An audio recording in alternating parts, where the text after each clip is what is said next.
तो है या नहीं है। तो बेसिक हिंदी आज तक पूछता है एसएससी जीडी में टीसीएस। कैसे पूछता था? बहुत आसान आसान। ना उसने कभी संधि पे गया, कभी गया तो एक आध क्वेश्चन पे गलती से चला गया, ना कभी समास पे गया, ना कभी रस छंद अलंकार पे गया। भाई बहुत कुछ उसने वर्णमाला वगैरह सब कुछ ही छोड़ा हुआ था, क्योंकि वो एडवांस हिंदी में आते हैं। उनका सामान्य बोलचाल भाषा में या बेसिक अंडरस्टैंडिंग में उन सब चीजों की जरूरत ही नहीं पड़ती हिंदी को समझने के लिए। लेकिन ये टीसीएस के अकॉर्डिंग था।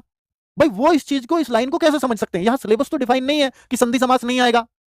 यहां अगर वो चाहते तो दे भी सकते थे, पर वो मानते थे कि बेसिक अंडरस्टैंडिंग के लिए इसकी जरूरत नहीं, उन्होंने इस बात को ऐसे समझा। लेकिन एडुकेटी ऐसे भी तो समझ सकती है, बेसिक अंडरस्टैंडिंग में संधि समास आसान आसान से पूछे जाने चाहिए। 10th लेवल का पेपर, 10th तक की तो बातें पूछी जानी चाहिए, और 10th में सब आ जाता है, संधि समास वगैरह, रस छंद अलंकार। तो फिर क्या सर ये सब चीजें पूछी जाएंगी?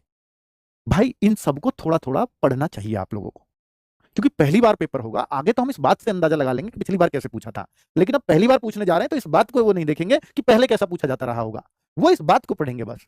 अब इससे वो क्या जज करेंगे ये वो जानते हैं, ठीक है।